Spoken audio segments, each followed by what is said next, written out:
नमो ओवंझायान नमो लोई सव साहुण एसो पंच नमो कारो साव पाव प्रणसनो मंगलानंद संदेशे परमं हवाई मंगल।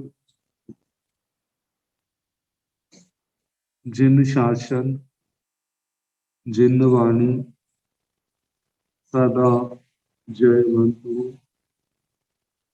श्रमण संग सदा अविचल मंगल हो। मुक्ति को प्राप्त श्रमण भगवान महावीर स्वामी उनकी परम पावन कल्याणी भागवती वाणी वाचक प्रमुख श्री इंद्र पोथी गौतम आदि गंधर्व भगवत युग प्रधानाचार्य परम पूज्य श्री सुधर्मा स्वामी जी महाराज उनकी परम पावन पाठ परंपरा वर्तमान आचार्य ध्यान योगी परम पूज्य श्री शिव मुनि जी महाराज एवं गुरुजन सबके पावन चरण सोजों में मेरा अनंत अनंत बार वंदना नमस्कार। आगम परिषद में विराजमान वरिष्ठ मुनिराज अन्य मुनिवृंद परम आदरणीय भगवती स्वरूपा महासाध्विया जी श्री उत्तराधीन सूत्र की वाचना प्रारंभ है। 30वां अध्याय तपो मार्ग गति सुनाया जा रहा है। कल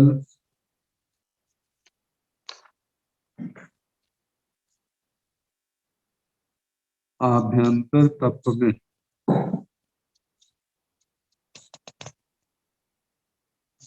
विनय तप प्रायश्चित विनय तक सुना चुके हैं। आज नैया वृत्ति का वर्णन आ रहा है। आए रिय माई अम्मी वेया वचमी 10 बीघे आ सेवन जहाँ थाम वेया वचन कमाहिया आर्य माई अम्मी आचार्य आदि।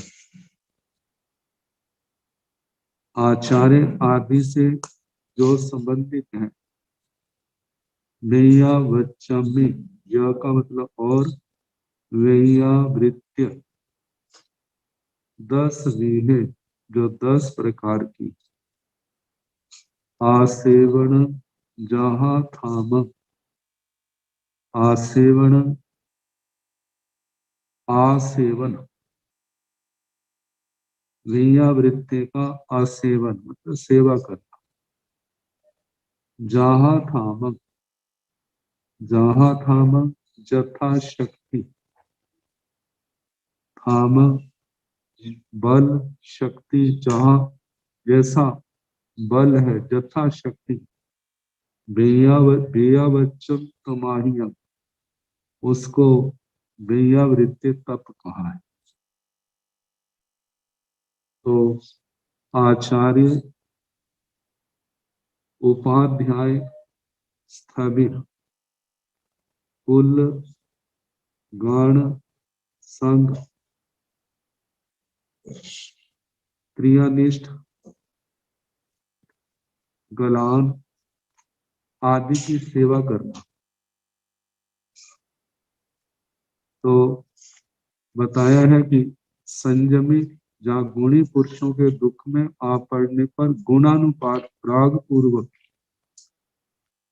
गुणवान है चारित्रवान है सम्यक ज्ञान सम्यक चारित्र सम्यक तप के धनी है उन महापुरुषों की भक्ति भी हो लगाव भी हो अनुराग भी हो। जितनी श्रद्धा भक्ति से सेवा की जाएगी आत्मा के लिए उतना ही लाभदायक। तो बताया जा रहा है इनमें कितने तो महापुरुष अपने गुणों में कितने बड़े होंगे कितने समकक्ष भी हो सकते हैं कितने कम भी हो सकते हैं, लेकिन जहां जितनी आवश्यकता है अपनी शक्ति के अनुसार उनकी सेवा में अपने आप को लगाना। ये भियावृत्ति तप, जिसका पहले वर्णन 29वें अध्ययन में भी आया कि ये कितना बड़ा तप है। इस तप के कारण से कितने अनंत अनंत जीवों ने तीर्थंकर गोत्र तक बांधा होगा। कल्पना करो, तीर्थंकर गोत्र ना भी बंधे तो भी आत्मा कितनी कर्मों की महानिर्जरा करता है। स्थानक सूत्र में फरमाया है कि इन 10 की आचार्य आदि की जो 10 है, बिना गिलानी के सेवा करने वाला जीव जो है वह कर्मों की महानिर्जरा महापर्यवसान करने वाला होता है। इस सेवा के द्वारा कितने जन्म जन्म के दुर्भाग्य को मिटा देते हैं। कितना पुण्यानुबंधी पुण्य का बंध होता है। कितने धर्म के अंतराय आत्मा के टूट जाते हैं। धर्म का मार्ग उन आत्माओं का प्रशस्त हो जाता है। जिन कर्मों ने इस आत्मा को धर्म के मार्ग से विचलित करना है, भटकाना है, इस सेवा के माध्यम से वे कर्म क्या हो जाते हैं, टूट जाते हैं। उनका मोक्ष मार्ग निर्विघ्न हो जाता है। तो इसलिए कहा जाता है कि आचार्य आदि की ये 10 प्रकार की दिव्यावृत्ति है, जथा शक्ति अपने आप को इस सेवा में समर्पित करना। ये जो सेवा करना है ये क्या है, दिव्यावृत्ति तप है।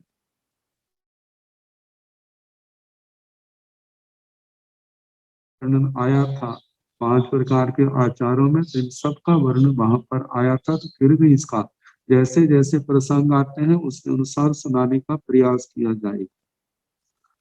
तो इस प्रकार विद्यावृत्ति तप का वर्णन आगे स्वाध्याय। वायण पुच्छण चेव तहेव परिअट्टना अणुपेहा धम्म कहा सज्जाओ पंचहा भवे। ये 12 प्रकार के तप में वाचना, वाचना 10वां भेद, मतलब स्वाध्याय के 5 अंग। वाचना, परीक्षणा, चेव, तहेव, परिअट्टना, परिवर्तना, अणुपेहा, अनुप्रेक्षा, धम्म कहा, धर्म कथा, सज्जाओ पंचहा भव। ये 5 प्रकार का स्वाध्याय का है। गुरुजनों के चरणों में बैठ करके श्रद्धा भक्ति विनय पूर्वक आगमों की वाचना लेना। पढ़ाने वाला वाचना देता है और सुनने वाला वाचना लेता है। पढ़ते समय, सुनते समय सूत्र के संबंध में, अर्थ के संबंध में किसी प्रकार की शंका हो, जिज्ञासा हो तो भक्ति पूर्वक पूछना। तो वो पूछना है पूछना प्रति परीक्षणा। ये स्वाध्याय का दूसरा अंग है। तहेव परिअटना तथा परिवर्तना, सीखा हुआ ज्ञान विस्मृत ना हो जाए, भूल ना जाए। ये ज्ञान लगातार ऐसे बना रहे, इसलिए समय समय पर सीखे हुए ज्ञान की आवृत्ति करते रहना।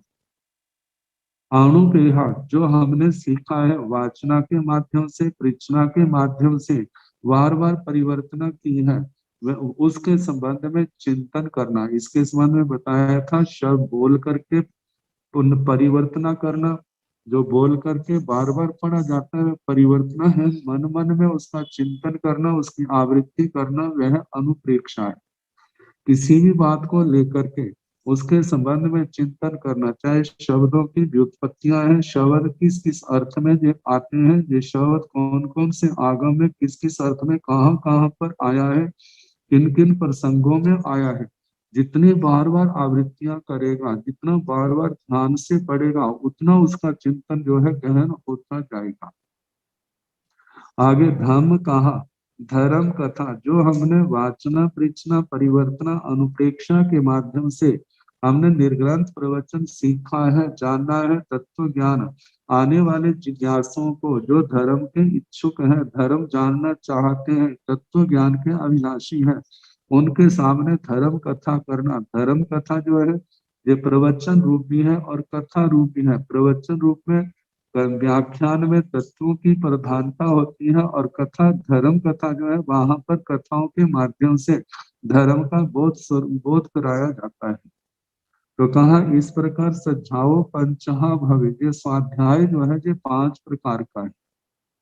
स्वाध्याय के संबंध में कहा है कि प्रत्येक तप का अपने अपने स्थान पर अपना अलग अलग महत्व है, लेकिन स्वाध्याय देखा जाए तो सबकी जान है, सबके अंदर ताकत देने वाला है।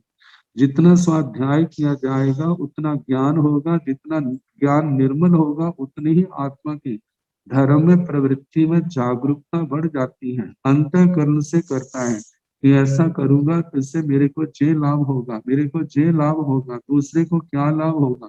स्वयं ऐसा जीव धर्म के मार्ग पर बढ़ता है और दूसरों को भी बढ़ने की प्रेरणा देता है। तो इस प्रकार ये स्वाध्याय का वर्णन हुआ। आगे ध्यान तप। आट रुद्राणी वज्जिता झाएजा सुसमाहि धम्म सुखाई झानाई झानन तंतु गुहा वै। आट रुद्राणी वज्जिता, ध्यान चित्त की एकाग्रता। ये एकाग्रता जो है अच्छे स्थान पर भी हो सकती है, बुरे स्थान पर भी हो सकती है। कहा जाता है जिस समय ये एकाग्रता 18 प्रकार के पापों में है तब अप्रशस्त है, अशुभ है। जब ये संसार के शुभ कार्यों में पुण्य प्रकृतियों में पुण्य कार्यों में लगते हैं तो ये शुभ रूप बन जाता है। और जब यही संवर और निर्जरा के कारणों में हमारी एकाग्रता बढ़ती है तब यही महानिर्जरा का कारण बन जाती है। तो इसलिए कहा जाता है कि आदत रुद्र ध्यान को छोड़ करके झाएजा ध्यान करे सुसमाहित, सुसमाहित जिसका मन और इंद्रियां सुसमाहित है, एकाग्र है, स्थिर चित्त है, ऐसे शांत चित्त हो करके आरत रुद्र ध्यान का परित्याग करे। धर्म सुखाणी झाणाई, धर्म और शुक्ल ध्यान इनका क्या करे, ध्यान करे। झाण तंतु गुहावे, बुद्ध जो है तत्वज्ञ है, उसको ध्यान तप कहते हैं। ज्ञानियों ने उसे ही ध्यान तप कहा है जिसमें आरत ध्यान छोड़ना, रुद्र ध्यान को छोड़ना, धर्म ध्यान में और शुक्ल ध्यान में प्रवृत्ति करना। ध्यान का वैसे विस्तार से वर्णन आ चुका है, लेकिन ध्यान चित्त की एकाग्रता वह अच्छे स्थान पर भी हो सकते हैं, बुरे पर भी, लेकिन तप प्रशस्त स्थान पर जो एकाग्रता है वह तप है, और अप्रशस्त स्थान पर जो एकाग्रता है वह कर्म बंध का कारण। तो बताया कि आरत ध्यान, इसके 4 पाए मतलब 4 भेद हैं, 4 लक्षण हैं। ऐसे अनिष्ट का संयोग हो जाता है तो व्यक्ति हर समय यही चिंतन करता है कि दूर कैसे हो, कैसे हो, कैसे हो। और उसके लिए कितना कितना कैसा चिंतन करता, हर समय चिंतित रहेगा, फिक्र में रहेगा, दिमाग पर बोझ रहेगा। ये सारी जो लक्षण है आरत ज्ञान के। इसमें कहा जाता है कि अनिष्ट का संयोग होने पर उसका वियोग चाहना, इष्ट का संयोग होने पर उसका वियोग ना हो। ये संसार के सुख सुविधाएं सदा मेरे पास बनी रहे, ये भी आरत ज्ञान है। शरीर में किसी प्रकार की बीमारी आ जाती है तो उसको लेकर के चिंतित रहना, ऐसा ध्यान जो है वो भी आरत ज्ञान है। शब्द रूप गंध रस स्पर्श आदि जो है अपने पास है, इंद्रियों के विषय ये मेरे को छोड़ करके ना चले, ये मेरे पास सदा बने रहे, ऐसे चिंतन जो है ये भी आरत ज्ञान का है। तो ये 4 प्रकार के हैं। और कहा कि इसके अंदर कैसे जाना जाता है, इसमें आकंदनिया, सोयनिया, विलवनिया, परिदेवनिया, जिसमें रोना धोना शोक चिंता जैसे लक्षण है। रौद्र ध्यान जो है जिसके अंदर आरत ध्यान के लिए कहा जाता है जो अपने दुख से पैदा होता है। रौद्र ध्यान में दूसरे को दुख देने की भावना होती है, जिसमें कहा जाता है हिंसानुबंधी, मोसानुबंधी, सेनानुबंधी, संरक्षणानुबंधी। हिंसानुबंधी जिस चिंतन के अंदर हिंसा के भाव आते हैं, जिस चिंतन के अंदर झूठे आते हैं, जिस चिंतन के अंदर चोरी के भाव आते हैं, जिस चिंतन के अंदर जो इंद्रियों के विषय धन दौलत परिवार आदि की रक्षा की भावना आती है, और जिसमें कितनी बार मार काट तक भी आ जाती है, तो कहा ये सारे का सारा रुद्र ध्यान है। इसमें 5 आश्रय द्वारा हिंसा है, झूठ है, चोरी है, कुशील है, परिग्रह है, इनका सेवन होता है। अज्ञानता जिसके अंदर है, बैरबंध जिसके अंदर है, जैसे जैसे चलता रहता है, निरंतर ध्यान भी आत्मा के अंदर चलता रहता है। और इनके संबंध में कहा है कि आरत ध्यान प्राय करके क्रियंच गति का कारण बनता है, और रौद्र ध्यान जो है वह नर गति का कारण बनता है। धर्म ध्यान के जब हमारे चिंतन में, हमारी हमारी प्रवृत्तियों में करुणा आ जाती है, धर्म की बातें आ जाती हैं, उनके पालन की बात आती है, तो वो धर्म ध्यान का रूप बन जाता है। इसके साथ ज्ञान होने के कारण से आत्म शुद्धि की जिसमें प्रधानता रहती है, तो कहा जाता है आज्ञा विचय, अपाय विचय, विपाक विचय, संस्थान विचय। ये सारे जो है भगवान के प्रवचन का निर्णय करना, भगवान का क्या प्रवचन है, भगवान ने क्या कहा है, जीव अजीव आदि तत्वों का क्या स्वरूप है, ये जो निर्णय आज्ञा विचय है, अपाय विचय, दुख के कारण कौन कौन से हैं, विपाक विचय में आता है कि किस कर्म का क्या फल होता है, आगू का सहारा अलंबन लेकर के उसके संबंध में चिंतन करना। संस्थान विचय में लोक का स्वरूप क्या है, जीवों का कहाँ कहाँ पर कैसे कैसे इस संसार का स्वरूप है, कैसे कैसे कर्मों के कारण से जीव कहाँ कहाँ जाता है, कैसी कैसी पर्यायों को पाता है, आगमों का सहारा लेकर के, आलम्बन लेकर के इन बातों का चिंतन करना। कहा जाता है जिस समय कहाँ पर नरक है, नारकी है, त्रियंच गति के जीव है, मनुष्य गति के जीव है, देव गति के जीव है, कहाँ कहाँ पर नरकों के स्थान है, देवलोकों के स्थान है। कहा जाता है कि कितने इसके ऊपर आक्षेप कर देते, इनको जानने से हमारे को क्या लाभ होगा। इसको जानने का ये लाभ है कि आत्मा ने इस संसार में अनादिकाल से कितनी लंबी यात्रा की है। कोई नरक का स्थान ऐसा नहीं है जो इस आत्मा ने एक बार क्या अनंतानंत बार स्पर्शा ना हो। चाहे वो नर गति का है, चाहे वो त्रियंच गति का है, चाहे वो मनुष्य गति का है, चाहे देव गति का है। देव गति तक नरकों का कौन सा दुख है जो इसने भोगा नहीं, त्रियंच गति का, मनुष्य गति का, देव गति का, ये सुख जो है कौन से जो इसने भोगे नहीं है। कहा जाता है 21 में देवलोक तक जो अनंत बार जीव जन्म मरण कर चुका है, कितने दुख भोगे, कितने सुख भोगे, लेकिन मुनि कर्म के कारण से ऐसा बुद्धि पर पर्दा पड़ा, सब कुछ भूल चुका है। ये शास्त्र ही हमें इन बातों के संबंध में बताते हैं कि संसार का कौन सा सुख है जो आपने भोगा नहीं है, और उन सुखों के बदले कौन सा दुख है जो आपको भोगना नहीं पड़ा अनंत अनंत बार। इन सुखों के कारण से हमारे कितने जीवन अनंत अनंत जीवन बर्बाद हो गए, लेकिन हमारे को क्या मिला? कभी आत्मा की तृप्ति नहीं हुई, कभी आत्मा की संतुष्टि नहीं मिली, ना आत्मा की समाधि हुई। तो आत्मा की तृप्ति, संतुष्टि, समाधि का मार्ग कौन सा है? कहा जाता है 14 राज्य लोक में देखा जाए तो केवल ये मनुष्य लोक है। मनुष्य लोक में भी कर्म भूमिया है। कर्म भूमियों में जो आर्य क्षेत्र हैं, जहाँ पर ये धर्म के बीज हैं, जहाँ पर तीर्थंकर भगवान उनका निर्ग्रंथ प्रवचन है, सुनने को मिलता है, श्रद्धा का विषय बनता है, आचरण किया जाता है, और इसी का आचरण करने से आत्मा जो है समस्त दुखों का, क्लेशों का अंत करके सिद्ध गति का अधिकारी बनता है। और ये भी आखिर में परिणाम निकलता है कि देखो हमारा कितना सौभाग्य, इतना अच्छा अवसर मिला है।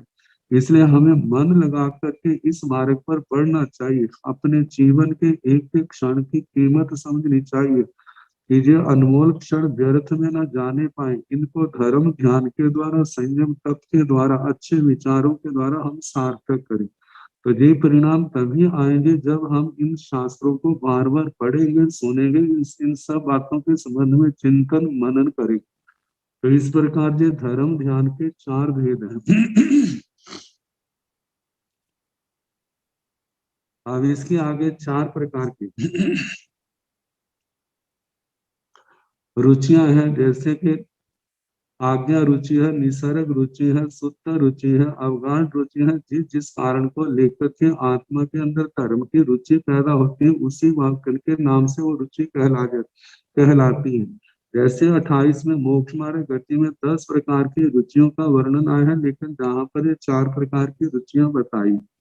इन कारणों से किसी को उपदेश के बिना धर्म की रुचि पैदा हो जाती है, तो हलकर्मी आत्मा है, गुरुओं की आज्ञा पा करके, प्रवचन का निर्देश पा करके वो धर्म में रुचि करने लग जाता है। कोई सूत्रों को पढ़ करके, कोई विस्तार से सूत्रों का ज्ञान प्राप्त करके धर्म के क्षेत्र में मतलब रुचि वाला बन जाता है। और इस धर्म ध्यान के आलंबन जो है 5 प्रकार का जो स्वाध्याय बताए हैं, अनुप्रेक्षा का अलग से वर्णन है। इससे 4 प्रकार स्वाध्याय के वाचना, पृच्छना, परिवर्तना, कर्म, कथा। इनके अंदर हम जब दत्त चित्त होते हैं, हमारा मन इनमें लगा होता है, चाहे वो वाचना में है, चाहे वो पृच्छना में है, परिवर्तना में है, कर्म कथा में, उस समय कितनी चित्त में एकाग्रता आ जाती है, विचारों में कितनी निर्मलता आ जाती है, पापों से घृणा भाव आ जाता है, भावना आती है कि हम इन पापों से सदा के लिए मुक्त रहे। मानो आज हम नहीं छोड़ पा रहे हैं, किसी कारण से इनका सेवन करना पड़ता है, तो ये सोचता है कि वो दिन धन्य होगा जब मैं 18 पापों से सदा सदा के लिए मुक्त होता हूँ। तो कहा ऐसे विचार में ऐसा जो है कर्म ज्ञान स्वाध्याय जो है कर्म ज्ञान का आलंबन है, सहारा है। जैसे कहा जाता है कि बुजुर्ग व्यक्ति है, जब अपने आप उठना हो बैठना हो तो उसको उठने बैठने में कठिनाई होती है। बच्चा है, उसके अंदर शरीर के अंदर ताकत नहीं, तो उसको भी उठने बैठने में चलने में कठिनाई मुश्किल आती है। लेकिन यदि उसको सहारा मिल जाता है तो आराम से उठ पड़ता है, बैठ जाता है, चलने भी लग जाता है। ऐसे ही जिनका अक्षोक्षम कमजोर है, तो ऐसे जीवों के लिए धर्म ध्यान में बाहर का वातावरण प्रभाव डाल देता है, इसलिए विचारों में निर्मलता रहती नहीं है। यदि आगम वाणी का सहारा, धर्म गुरुओं का सहारा मिल जाता है तो उसके विचार अच्छे रहते हैं। जैसे वो बुजुर्ग व्यक्ति सहारे के माध्यम से कितनी दूर चला जाता है, ऐसे ही जितनी देर हम स्वाध्याय करते रहेंगे, वाचना पृच्छना परिवर्तना आदि में लगे रहेंगे, उतनी देर हमारे ज्ञान की वृद्धि होगी, अज्ञान का नाश होगा, और उसके साथ में हमारा समय जो है वो धर्म ज्ञान में जाएगा। यही लगातार ऐसे रहता है तो यही हमारे संस्कारों की परिपक्वता का कारण बन जाता है, धर्म की दृढ़ता का कारण बन जाता है। कि ऐसी दृढ़ता आने वाले समय में परिसर उपसर्ग भी आते हैं तो उसको हम समता से शांति से सहने का प्रयास करते हैं। ये तभी हुआ है जब हमें आगम वाणी का आलंबन मिला है।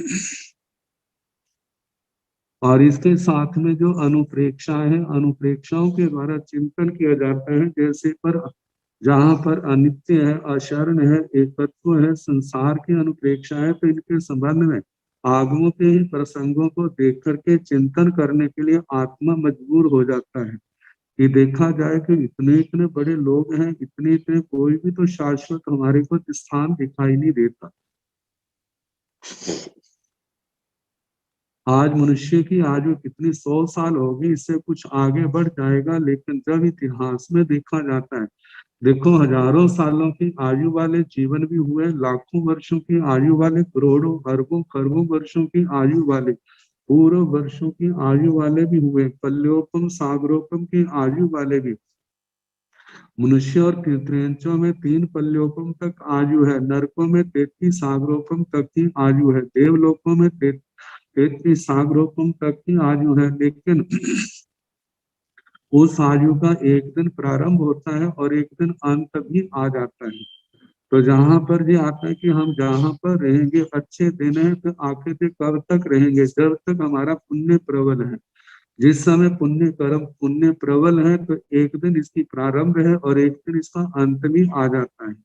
तो ये पुण्य कर्म समाप्त हो जाए उससे पहले ही हमें ऐसा कार्य कर लेना चाहिए कि बाद में हमारे को पश्चात पुण्य क्षीण हो जाए तो हमारे को पश्चाताप ना करना पड़े। यदि हमने पुण्य किया है, कर्म किया है, अच्छे काम किए हैं, तो पूर्व का पुण्य समाप्त होने पर भी हमारा समय जो है वर्तमान के पुण्य के कारण से मतलब अच्छा होगा। कल्पना करो बीच में कोई पाप का उदय भी आ जाए तो जैसे वो समाप्त होगा, तो ये जो हमने कर्म किया है, संयम पाला है, तपस्या की है, तो इसके बल से क्या होगा, उस दुर्गति से भी आत्मा को निकलने में सुविधा होगी। यदि आत्मा ने धर्म किया है तो उसको ये आलंबन मिलेगा, यदि नहीं किया है तो कौन उसका वहां से निकलने में आलंबन बनेगा। तो इस प्रकार अनित्य आदि, अनित्य अनित्य भावना का चिंतन करना, अशरण भावना का, कि आत्मा कितना भी बड़े स्थान पर क्यों क्यों ना हो, लेकिन जब मृत्यु आएगी, जब अशुभ कर्मों का उदय आएगा, तो उस समय आत्मा की रक्षा करने वाला कोई भी नहीं होगा।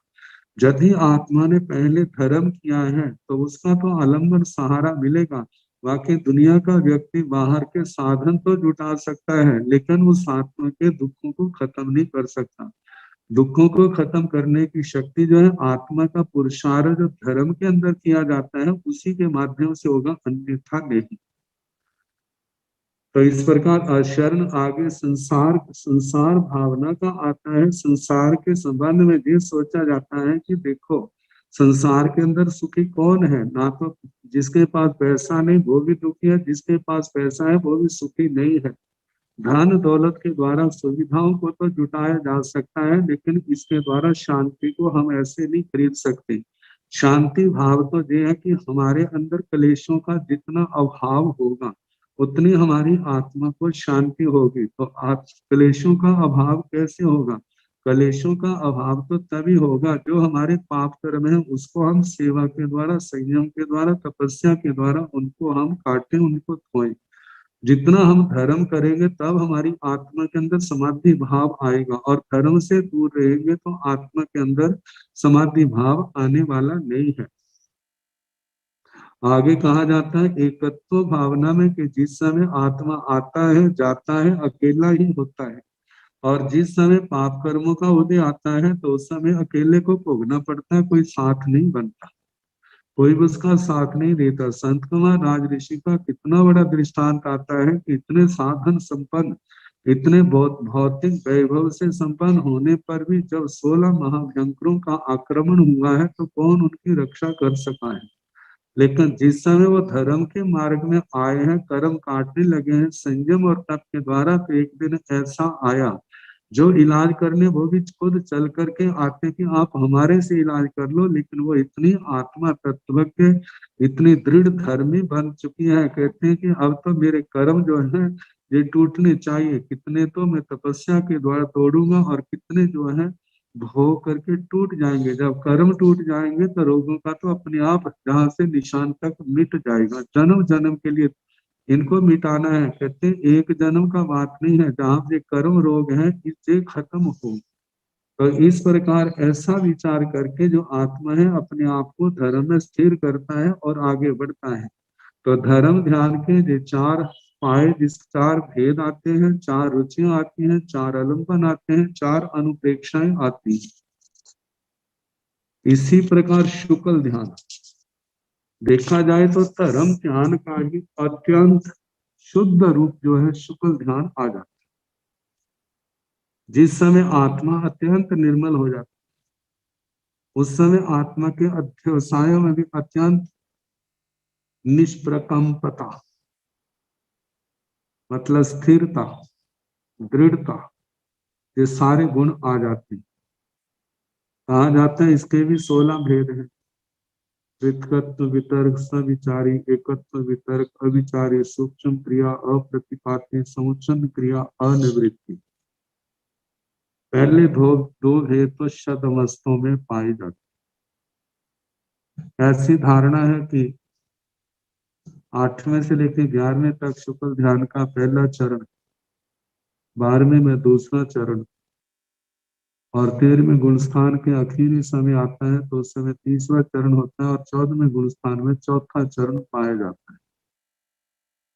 शुक्ल ध्यान के लिए कहा जाता है कि शतमस्त अवस्था में पूर्व धर इसके अधिकारी होते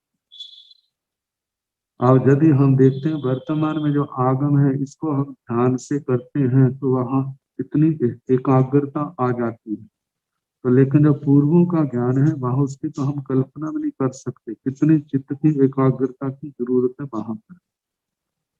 तो कहा जाता है कि पूर्व धर जो है पहले ध्यान का, इसके संबंध में पहले वर्णन आ चुका है कि पृथकत्व वितर्क सविचारी, पृथकत्व अलग अलग प्रसंगों के ऊपर, सब्जेक्ट विषयों के ऊपर, वितर्क शुद्ध ज्ञान, वितर्क का मतलब शुद्ध है, विचारी मतलब विचरण करना, शब्द से अर्थ में, अर्थ से शब्द, शब्द में द्रव्य गुण पर्याय, इनके संबंध में चिंतन करना। और आगे देखा जाए तो जहां पर ये नयों का प्रसंग आ जाता है, जिसमें नयगम नय है, संग्रह नय है, व्यवहार नय है, ऋजु सूत्र नय है, आगे शब्द नय आ जाते हैं।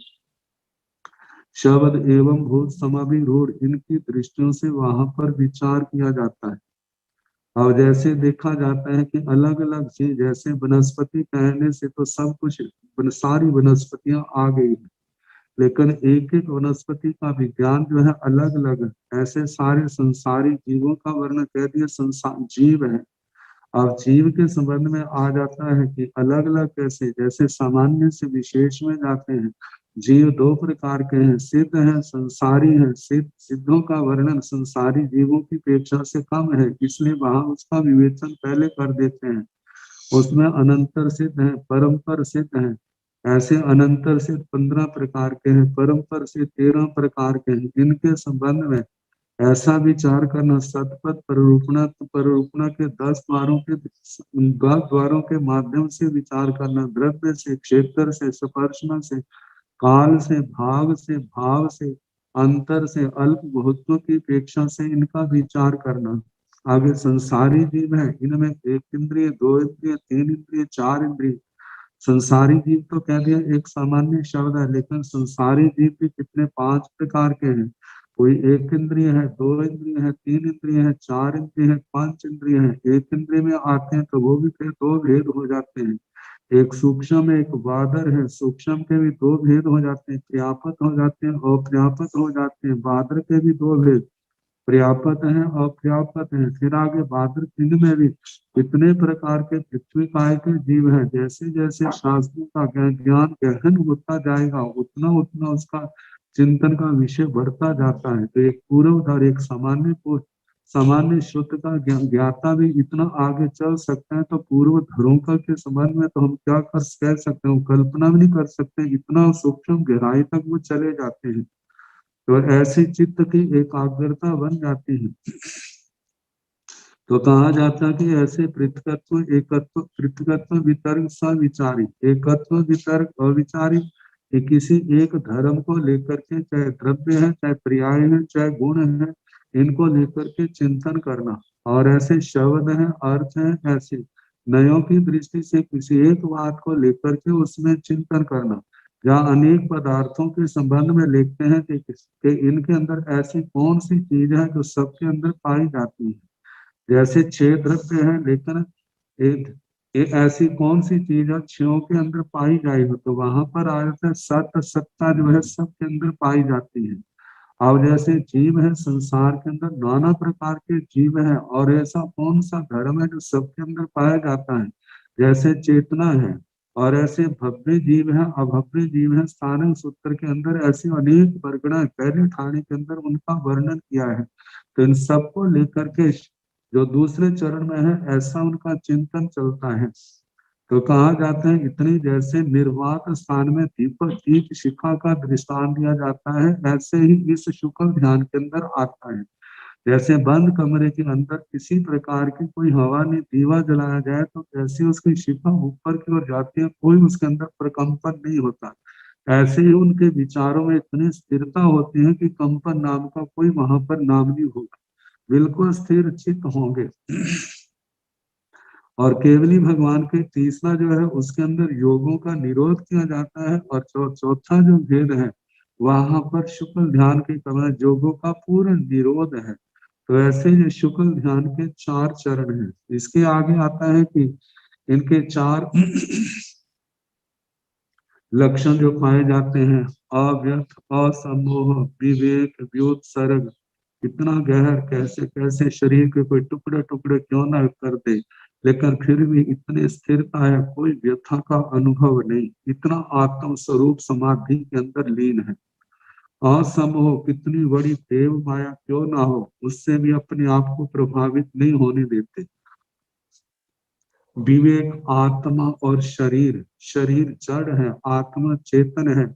जड़ के लक्षण अलग हैं, चेतन के लक्षण अलग हैं। ये एक कभी नहीं हो सकते। भगवान कहते हैं जड़ पदार्थ कभी चेतन नहीं बने, चेतन कभी जड़ पदार्थ नहीं बनते, लेकिन कर्मों के कारण से एक दूसरे को प्रभावित करते हैं। चेतना के कारण से जड़ पदार्थ भी कैसे जीव का सहारा देख करके ऐसे कार्य होते हैं, जैसे क्योंकि हमारे को दिखाई तो जड़ पदार्थ ही देते हैं, और रूपी पदार्थ को शब्दवश के अंदर देखने की क्षमता नहीं है। लेकिन चेतन का लक्ष्य में सहारा पा करके कैसे जहाँ पर क्रिया करते हुए जड़ पदार्थ हमारे को दिखाई देते हैं, तो बताया जाता है कि ऐसे जड़ और चेतन के संबंध में इतना विवेक ज्ञान है कि जो साक्षात अनुभव करना, जैसे कि आत्मा का क्या स्वरूप है, आत्मा कैसी है और जड़ पदार्थ कैसे हैं, इनका विवेक ज्ञान। व्युत सर्ग में त्याग आता है। इस आत्मा का देखा जाए तो अपना कौन है, आत्मा को छोड़ करके इस आत्मा का संसार के अंदर अपना कोई भी नहीं है। साक्षात जब ऐसा सामने आ जाता है तो कहा जो शुक्ल ध्यान के चार लक्षण आ जाते हैं। आगे अलंबन आते हैं, खंति मुक्ति अद्वय मध्य। खंति जो है जिसके अंदर क्षमा भाव आता है, सहन शक्ति अनंत शक्ति, मुक्ति निर्लोभता है वो भी अनंत है। अजय आर्जव गुण भी जो है अनंतता को प्राप्त हो गया है। मार्दव गुण जो है वह भी अनंतता को प्राप्त हो गया है। आगे चार इनकी अनुप्रेक्षा है, अनंत वर्तिकानुप्रेक्षा, विपरिणामानुप्रेक्षा, अशुभानुप्रेक्षा अप्रेक्षा, अपायानुप्रेक्षा। अनंत अनंत वर्तिकानुप्रेक्षा के अंदर विचार किया जाता है कि देखो संसार के अंदर कौन ऐसा भाव है जो इस आत्मा ने अनंत वार नहीं भोगा। संसार का कौन ऐसा जीव है जिस जीव के साथ संसार का कोई नाता कोई रिश्ता एक बार को क्या अनंत बार ना घटा हो। ऐसी कौन सी संसार की क्रियाएं हैं जो जिस आत्मा ने अनंत बार ना भोगी हो। पुद्गलों में आत्मा के अंदर कैसे परिणमन होता है कर्मों के अनुसार, कैसे कैसे छोटे छोटा बड़े से बड़े मध्यम कितने परिवर्तन होते हैं। और इस संसार के अंदर कितने भी शुभ क्यों ना हो, कैसे एक दिन वो अशुभ का रूप धारण कर लेते हैं। लेकिन जैसे देखते हैं एक बच्चा है कितना प्यारा लगता है, आज वो पुण्य को साथ लेकर के आया है, जब दिन प्रतिदिन उसका पुण्य क्षीण होता जा रहा है, पाप बढ़ता जा रहा है, तो कभी ऐसा समय आता है कहाँ तो सारे उसको स्नेह करते थे, आज कोई उसकी ओर देखना भी नहीं चाहता। तो ये सारा किसके कारण से हुआ, जब आत्मा ने धर्म को छोड़ करके पुण्य कमाना छोड़ दिया, धर्म करना छोड़ दिया, भोगों की दलदल में फंस गया है, तो एक दिन कितना बदरूप बन गया है। ऐसे ही कैसे जो अशुभानुप्रेक्षा, कैसे अशुभ देखना, कितने संसार के अंदर वस्तुएं हैं, कितने व्यक्ति हैं, देखने को बड़े अच्छे लगते हैं लेकिन उनका परिणाम कितना भयानक होता है, इन सब का दर्शन करना। ऐसे अपायानुप्रेक्षा, संसार के अंदर दुख क्या है, दुख का चिंतन करना। संसार के कितने भी सुख हैं लगते तो बड़े मनोज्ञ हैं, कमनीय लगते हैं, प्यारे लगते हैं, लेकिन उनका संसार के भौतिक सुखों का अंतिम परिणाम क्या आता है, क्षण मित सुखा बहुकाल दुखा पगाम दुखा अनिगाम सुखा। ये गाथाएं जो है आत्मा को दर्शन कराती हैं कि देखो जो संसार के सुख जहाँ आज बड़े अच्छे लगते हैं लेकिन आने वाले समय में इनका कैसा स्वरूप हो जाता है। पाप कर्मों के कारण से भोगों के दलदल में फंस करके कैसे जीव ने अपने आप को मतलब अपने जीवन बर्बाद कर देते हैं। तो कहा जाता है शुक्ल ध्यानी इतना ज्ञानी होने के कारण से उनका जो चिंतन है उनका पार हम कहाँ पा सकते हैं, लेकिन उनका चिंतन भी क्या है अनंत, मतलब कि इतना गहरा है कि सामान्य व्यक्ति के लिए उस गहराई तक पहुंचना संभव नहीं है। तो इस प्रकार चार प्रकार का ध्यान, जिसमें आरत ध्यान, रौद्र ध्यान का परित्याग करना, धर्म ध्यान, शुक्ल ध्यान में अपनी कदम बढ़ाना, ये क्या है ध्यान का प्रश्न। इसके आगे दूत सर्ग।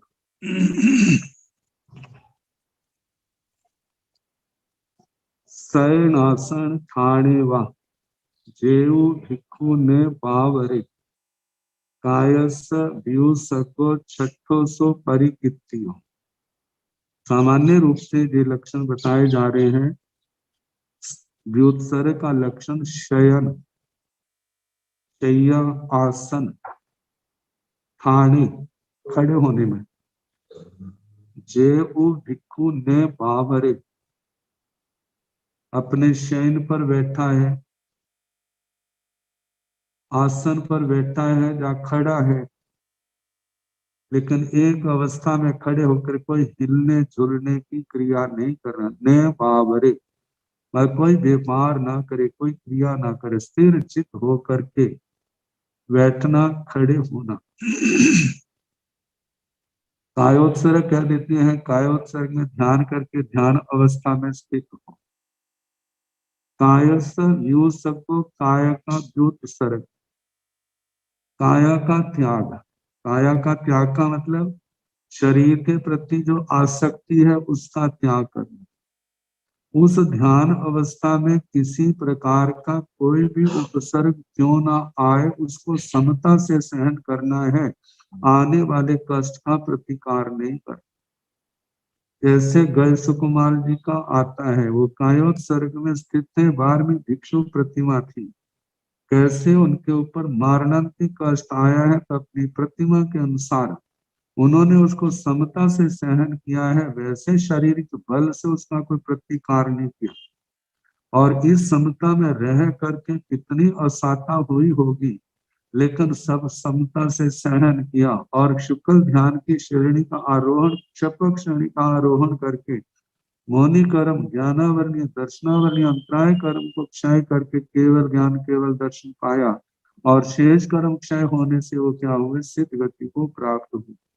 भगवान महावीर स्वामी अपने कायोत्सर्ग में स्थित होते थे, कैसे मक्खी, मच्छर, देवी देवताओं के, त्र्यंचों के कितने प्रकार के उपसर्ग आते, लेकिन सब वो समता से सहन करने का अभ्यास करते। तो कहा जाता है कि ऐसे शरीर का उत्सर्ग जो है कि मतलब उसकी रक्षा की भावना नहीं, जो शरीर तो नश्वर है, इस मोह से उठ करके ये शरीर मेरा नहीं है, कहा इसका कैसे पता चलेगा, जब ऐसा कष्ट आएगा और उस समय हम शरीर से निरपेक्ष रह करके समता भाव में रहेंगे, जितना रहेंगे उतना तभी ऐसा पता चलेगा कि हम इस तप के अंदर कितना आगे बढ़े हुए हैं। यदि हम खड़े होते हैं और आकर के कोई मक्खी मच्छर बैठ जाता है तो हमारा ध्यान भटक जाता है, तो इसका मतलब काय के प्रति हमारा कितना लगाव है और हमारे अंदर कितनी अस्थिरता है, कितनी गंभीरता की, मतलब कि स्थिरता की कमी है। लेकिन ये अभ्यास से साधक जो है आगे से आगे बढ़ता जाता है। तो इसका अभ्यास करना ये क्या है, व्युत्सर्ग तप है। जहाँ तो संक्षेप से सामान्य से बताया है, विस्तार से बताया था। इस तप के दो भेद हैं, जैसे द्रव्य और भाव। द्रव्य से गान शरीर आहार आदि जो है इनका त्याग किया जाता है, गान शरीर उपदी आहार। और भाव में कर्म विषय संसार, इनका परित्याग करना है। तो जितनी साधना है देखा जाए तो ये कर्मों को क्षय करने की साधना है। तो इस प्रकार ये छठा व्युत्सर्ग तप है। छठो सो परिकित्यो, छठा अभ्यंतर तप का है व्युत्सर्ग। तो सारे मिलाकर के 12 तप हुए हैं जो महानिद्रा का कारण है। तो बताया है अंतिम गाथा इस अध्ययन की, एवं तवं तो दुविहं जे सम्मं आयरे मुनि से क्षिपं सब संसारा विप मुच्चाई पंडिये तिवे। एवं इस प्रकार, तवं तो दुविहं, जे दो प्रकार का तप कहा है। जे सम्मं आयरे मुनि, जो मुनि सम्यक प्रकार से इसका आचरण करता है। अब जहां पर आया है मुनि, मुनि का मतलब जो गाथाओं में प्रारंभ में कहा था, जिसने आश्रम द्वारों को रोक दिया, प्राणातिपात, मृषावाद, अदत्तादान, मैथुन, परिग्रह, रात्रि भोजन का त्याग, मतलब रात्रि भोजन के सारे छोड़ दिए हैं जिसने, और उसके साथ पांच समयोति गुत्तो अकसाय अगारवो, ये सारी बातें कही थी। इन बातों को जिन्होंने छोड़ दिया, ऐसा मुनि, मतलब जो आश्रम द्वारों को जिसने बंद कर दिया है, संबर द्वारों से समृद्ध है, ऐसा मुनि, साधु साध्वी जो है, ये दो प्रकार के तप का जो सम्यक प्रकार से आचरण करते से, ऐसे मुनि, ऐसी भव्य आत्माएं, साधु साधवियां जो है, क्षिप्र जल्दी ही सब संसारा, सारे संसार से, विपम ऊंचाई, विमुक्त विप्रमुक्त हो जाते हैं, पंडिय पंडित,